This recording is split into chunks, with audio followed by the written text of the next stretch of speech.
Kalau gitu berarti Bungkus melihat bagaimana mereka bermain di sana dengan jelas satu persatu, kreativitasnya bagaimana sebenarnya Bungkus? Apa memang benar kurang kreativitas? Sejak awal kita memang tahu bahwa pertandingan lawan Vietnam itu akan menjadi pertandingan paling sulit ya bagi Indonesia.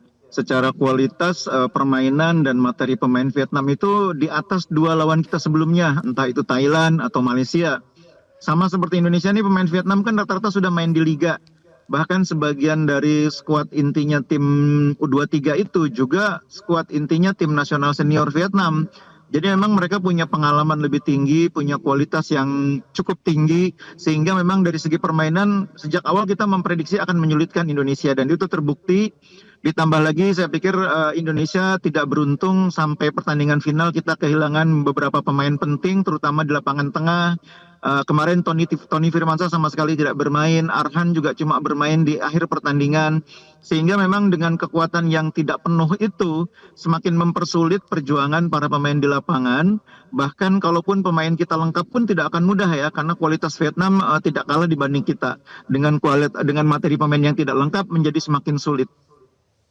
Oke, berarti ini Bungkus mau bilang bahwa tanpa kehadiran misalnya tadi ada Arkan atau Tony itu tim jadi jomplang begitu. Lalu bagaimana kalau misalnya nanti tim harus bergantung terus sama pemain-pemain seperti ini, Bungkus? Iya, jadi begini, yang namanya event itu kan kita memilih pemain, mendaftarkan gitu ya. Nanti kan kalau event yang lain kan kita bisa mendaftarkan pemain yang lain ya.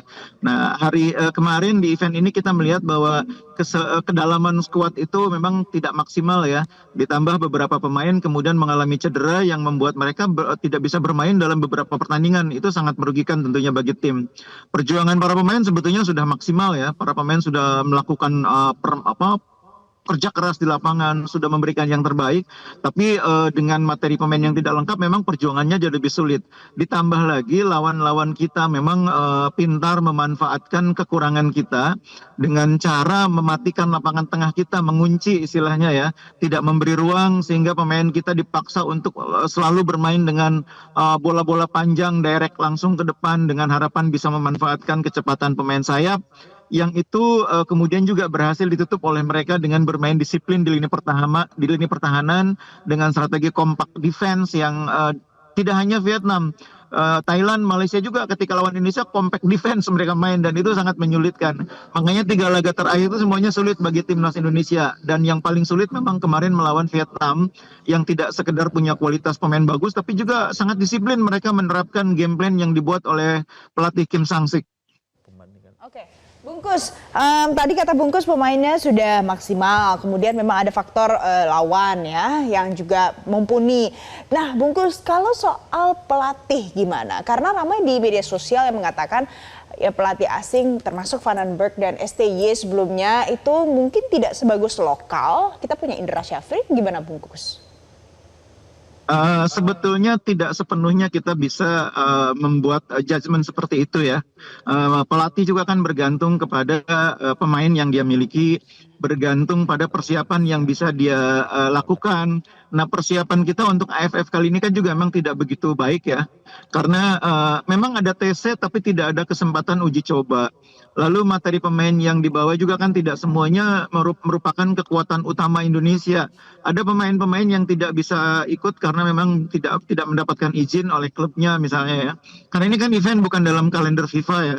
Ada pemain seperti Justin Hubner, kemudian ada pemain seperti Rafael Strike, Marcelino. Itu kan harusnya juga bisa masuk jadi bagian skuad. Ramadan Sananta juga begitu. Tapi karena ini bukan kalender FIFA, memang tidak mudah juga mendapatkan semua pemain. Saya pikir AFF ini jadi semacam ini ya, ujian bagi kita memanfaatkan materi yang ada sambil melihat apa yang harus dibenahi untuk kualifikasi Piala Asia AFC yang akan berlangsung bulan September nanti. Sekarang kita sudah mendapat gambaran nih kualitas timnya seperti ini, kekurangannya di mana, sehingga lebih mudah bagi Coach Vandenberg dan tim untuk mengevaluasi dan menambahkan poin-poin yang masih kurang tadi. Iya, Bungkus ini tadi menyinggung soal Piala Asia ke depannya. Ini juga jadi hajatan besar juga yang harus kita antisipasi. Kalau lawan Vietnam aja kemarin hasilnya seperti ini, bagaimana dengan nanti lawan Korsel peluangnya, kansnya? Apakah kita bisa mempraktikkan yang kita lakukan kemarin pada saat pertandingan AFF pada saat pertandingan nanti Piala Asia, terutama lawan Korsel? Iya, waktunya masih ada sekitar sebulan lebih ya. Materi pemain kita nanti masih akan bisa dilengkapi seperti yang saya bilang tadi. Ada minimal 4 pemain yang bisa kita manfaatkan. Ada tadi saya sudah menyebut ada beberapa nama seperti Rafael Struijk, kemudian ada di tengah Marcelino. Bahkan sebetulnya kalau pemain yang nanti bergabung dengan timnas, pemain diaspora seperti Mauro Zylstra itu kan juga bisa main di kelompok usia ini. Itu akan lebih memperkuat tim kita. Saya kira kita tidak perlu berkecil hati dengan kegagalan di AFF. Di AFC nanti di kualifikasi kita punya skuad yang lebih lengkap dan mudah-mudahan persiapannya lebih baik. Pelatih punya kesempatan melakukan uji coba, bereksperimen dengan materi yang ada sehingga ketergantungan terhadap pemain tertentu bisa dihilangkan ya. Kalau kemarin kan memang persiapannya lebih pendek, kedalaman skuad juga mungkin belum maksimal sehingga kehilangan beberapa pemain itu sangat mempengaruhi permainan keseluruhan. Nah memang kalau isu soal pelatih ini kita harus hati-hati ya karena bagaimanapun Coach Van den Berg ini kan baru 1 kali memimpin tim ini, dia tentu masih butuh waktu untuk mengenali seluruh pemain secara utuh. Bahkan saya pikir ini juga mungkin pertandingan pertama di mana dia melihat cara mainnya Vietnam, cara mainnya Malaysia, Thailand. Karena sebelumnya kan dia lebih banyak di Eropa. Mungkin beda dengan Kim Sang-sik ya yang pelatih dari Vietnam yang memang berasal dari Korea Selatan. Kulturnya sudah lebih dia kenal. Kalau Van den Berg ini kan kultur sepak bolanya berbeda. Jadi hasil kali ini mencapai final meskipun tidak memuaskan tapi tidak terlalu mengecewakan. Nah itu pelatih ya Bungkus. Nah yang menarik pemirsa, tadi kan bicara soal pemain Jason. Nah Bungkus kemarin itu tadi malam salah satu kekurangan Garuda Muda ini adalah mudah terpancing emosinya. Menurut Bungkus apa sebenarnya penyebabnya sih itu? Ya, ini memang kultur sepak bola di Asia Tenggara itu kan memang ditandai dengan rivalitas antara tim-tim tertentu ya. Indonesia dengan Malaysia, Indonesia dengan Vietnam, Vietnam dengan Thailand. Itu kan ada rivalitas yang membuat situasi di lapangan mudah memanas. Pemain-pemain kita ini kan rata-rata masih muda ya. Bahkan pemain kita ini yang usianya sudah 22 tahun itu mungkin tidak banyak ya. Hanya Kakang, Ferrari, lalu penjaga gawang kita Ardiansah, selebihnya masih banyak yang 20 tahunan. Ada yang 20 tahun, ada yang 21, Kadek Arel, kemudian juga ada Arhan Fikri, Jan Sraven bahkan baru 19 tahun. Ini pemain-pemain muda yang belum sepenuhnya matang, masih butuh banyak kesempatan bermain, sehingga terpancing itu memang salah satu potensi yang mungkin terjadi di usia seperti ini. Tapi kemarin secara keseluruhan mereka bisa menahan diri dengan baik ya, bisa mengontrol emosi dengan baik. Memang menghadapi Vietnam itu salah satu tantangannya, mereka akan mengganggu kita dengan hal-hal kecil yang menyulut emosi gitu.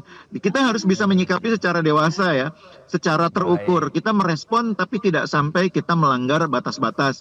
Dan itu kemarin sudah dilakukan oleh pemain cukup baik. Pemain-pemain kita tahu bagaimana cara menahan diri, tidak melampaui batas. Ya terbukti tidak ada yang sampai dikeluarkan kan ya.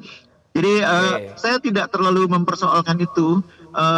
Keseluruhan kita tidak jelek mainnya, hanya kurang beruntung dalam beberapa detail. Finishing kita masih harus dibenahi. Kemarin kita punya 3 peluang minimal sebetulnya untuk mencetak gol. Ada Raven, ada Hanan 2 kali, tapi tidak satu pun menjadi gol. Sementara Vietnam dengan peluang yang kurang lebih sama bisa mencetak gol, dan golnya itu lebih banyak berasal dari ketidakmampuan kita membuat pertahanan yang solid. Itu hal-hal kecil yang bisa dimanfaatkan oleh lawan yang sayangnya terjadi pada kita. Penguasaan emosinya sudah cukup baik kemarin, tapi yang harus kita concern atau cermati bersama adalah bagaimana nanti penguasaan bolanya di lapangan, apalagi mengingat masih ada banyak sekali pertandingan-pertandingan dan lawan-lawan yang harus kita awasi. Semoga ini bisa jadi evaluasi ke depannya. Terima kasih pengamat sepak bola M. Kusnaini alias Bungkus telah bergabung bersama. Terima kasih Bungkus. Jelajahi cara baru mendapatkan informasi. Download Metro TV Extend sekarang.